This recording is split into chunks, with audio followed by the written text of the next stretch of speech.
nothing here is prescribed. So, If I could just add one more thing. So a couple of years ago, I had read about a guy who crashed in a Bonanza, and he had some medical issues. He survived the accident. Was kind of like in the middle of nowhere. It was winter time. Long story short, what he realized is everything that he had to help himself was in the airplane, but it was like way in the back seat in the baggage compartment, and he wasn't in a position to be able to go and get it. So his lesson moving forward is that he bought kind of like, let's say, a fishing vest or a fly fishing vest with a lot of pockets in it. And he has that on the back of his pilot seat or on the co-pilot seat side. And inside that, he's got his radio. I mean, he'd have an EpiPen in there if he needed it. He might have some basic first aid stuff or whatever. But the lesson that he learned was that what he needed, he was in no position to get. So what he did is he just created a little solution for himself to keep all of these things in proximity so that, hopefully it doesn't happen again. But if it does, there's no panicking. A knife, something to cut the seat belt, like all of the just little things that are common sense stuff or whatever. But that was the way he put it together so that it was readily available for him. And it wasn't kind of like occupying a lot of airspace in the cockpit area. So anyways, I just wanted to point that out. the other thing is, it brings up a bit of a controversy, is this that I designed is not a survival kit. Okay, it's a medical kit, first aid kit. And on the notes though, Lynn's son came and did a lecture here 1 year on survival. I took some of the stuff that he said, the survival, some of the items that he listed, and I put that in the notes too. Okay, so that's there too. And the controversy is, do you include survival in with your medical kit, or you keep them as two separate kits, and that type of thing. So what Eric has done, he took the medical kit, like you can I don't know which is best from the point of view of Transport Canada. Are they still here? Yeah, Transport Canada care? Survival versus medical, so they want to be separate. Yeah, I think you do. I mean, depends on where you're at. Yeah, because you could end up changing your survival based on where you're going. Yeah. If you're going to the Arctic, then something you have in your airplane today may not be. So you would be sort of for keeping them separate. Yeah, I've always kept the medical kit separate from the survival kit because there's requirements. Yeah. And especially, even on your flight plan, you'll see, it'll ask you what kind of survival gear you have. Maritime, jungle, desert, that sort of thing. Yeah. And how many dinghies you have. So that's the survival side, but it's rather than the medical side. Right.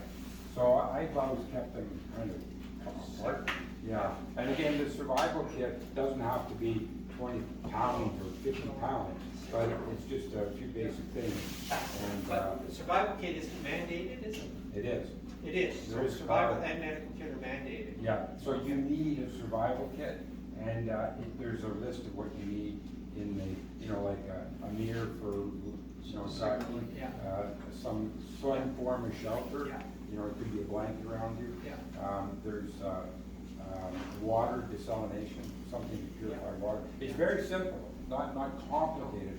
But the one thing that's not in there that I think we should have, and I've asked this in the float flying seminar, how many people have bug spray in their survival kit? I haven't got anybody that said, oh yeah, I do. I'm telling you, that's probably gonna be your best friend in this kind of work situation. So at any rate, Eric has taken, he's taken, yeah, there's 100% deep. Oh, there you go. Eric has taken the 99.9.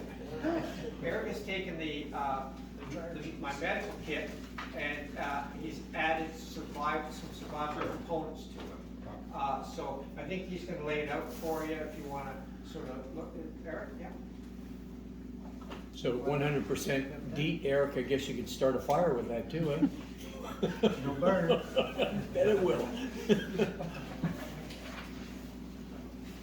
So as Eric is going to unload that a bit so you guys can have a look at it, I want to thank Dr. Henry Christensen for the presentation, and just a little token of our appreciation.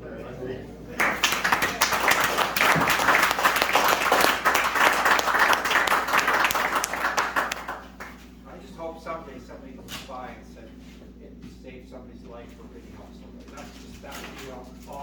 present item. So just so everybody knows, Henry's been doing this for us at Bancroft for 5 years now. And this is some accumulation. I don't know what we're gonna do next year, Henry, to one up it, but Well, you know, I got a few, oh, there's another thing that's in the notes too, I believe. It is, you have to look at them, is Narcan and how to assess people who are unconscious and everything, whether they need Narcan, don't need Narcan, you know, on this type of thing, because that's becoming a reality nowadays, you know, that we're faced with this.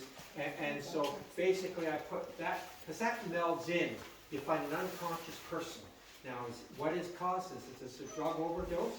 And like when I say drug overdose, you have to understand that can be accidental. Very often is even abusers accidentally do it.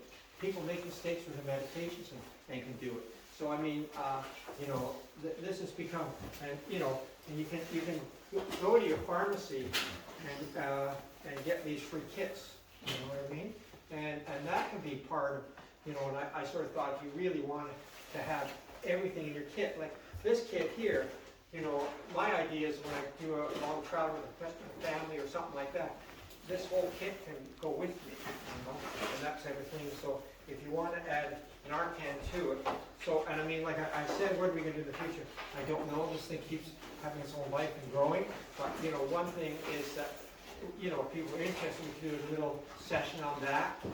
And the other thing that comes to mind is that we've been booting around the idea of a defibrillator for here, you know what I mean? And hopefully someday we'll get one here. And I think that's becoming a thing.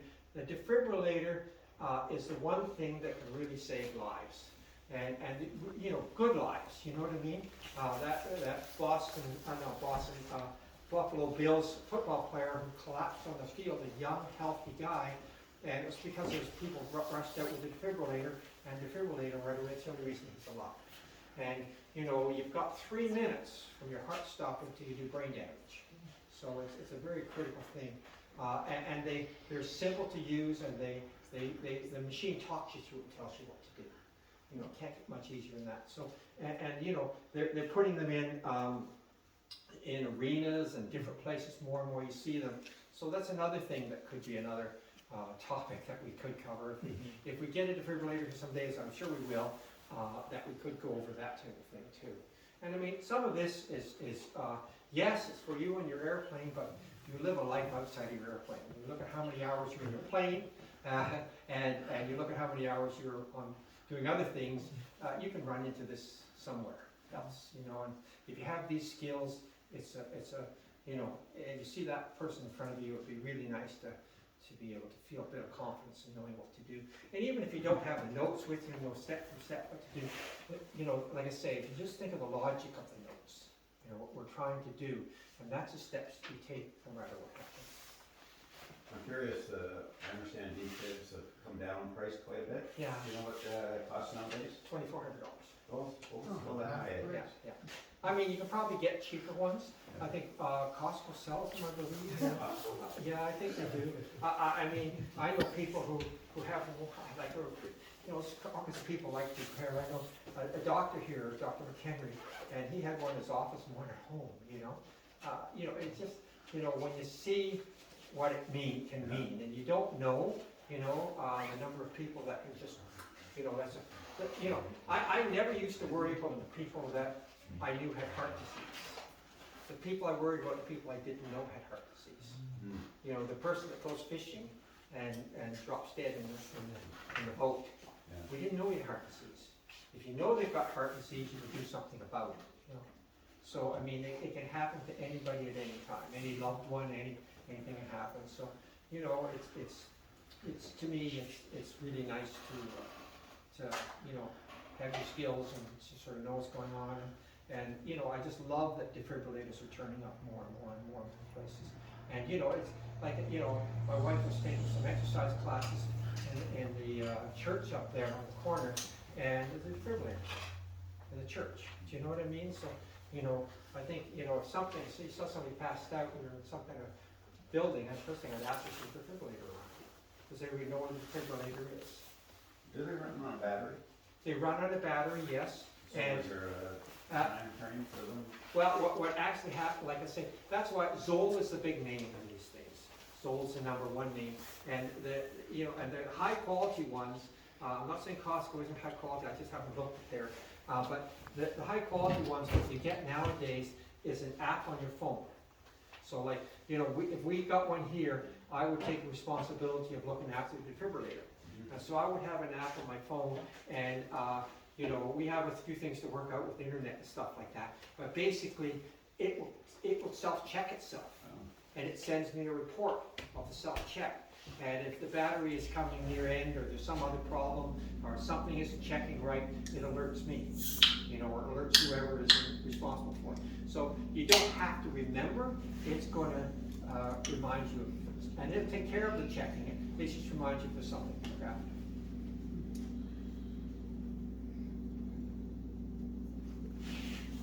Tell them, Henry, what you told us the other night, how the defibrillators have come so far that when you put them on a person's chest, they will actually read what the heart is doing. Yeah. So yeah, you put like I say, you don't even have to sort of. It's just nice to have seen it, but you don't have to practice anything. You turn the defibrillator on, and it says, put a paddle here, put a paddle here, and then it begins to measure for heart rate and stuff like that. Okay, it measures everything, and then it will say to you, start CPR. Okay, see, when a person doesn't have output, it can be from two reasons. Asystole, which means the heart isn't even moving, or it could be from ventricular fibrillation. So asystole means the heart is just doing this. Ventricular fibrillation means it's doing this. It's not giving good contractions, just going like this. So asystole, you can't use a defibrillator. Of course, there's no fibrillation. So for asystole, it's compressions. Okay. For ventricular fibrillation, it's defibrillation. But when you put that on, it'll tell you that it's asystole. It won't say asystole. It just says start compressions, and then it will time the compressions up for you.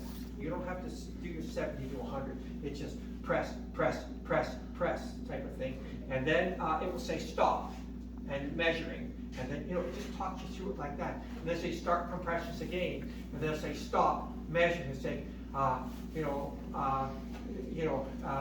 everybody stand back, clear the zone, clear yourself from everything, and then say press the paddle. So you see, when you do defibrillation, it has to be done in the right side, right phase of the cardiac cycle. But this thing actually detects the right phase, and when you press the buttons, it's not necessarily going to shock at that moment. It waits to the right place and then shocks. So it's kind of idiot-proof, Yeah, the first thing you learn in a first aid class is call for help.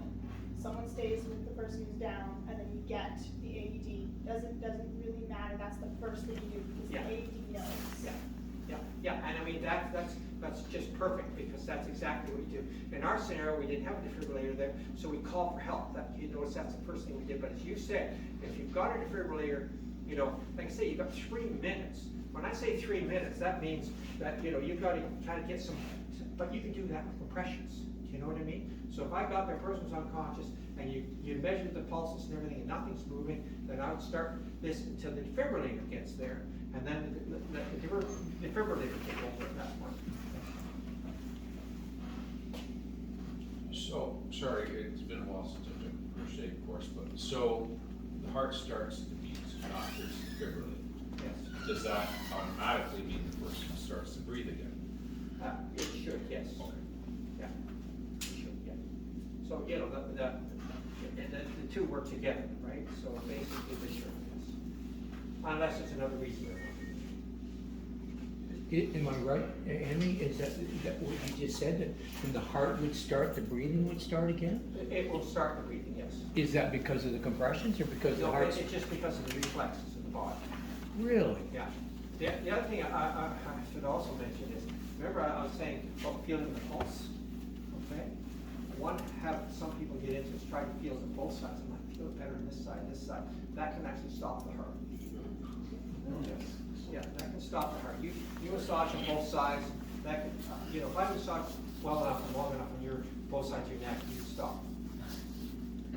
So one side open, okay? How did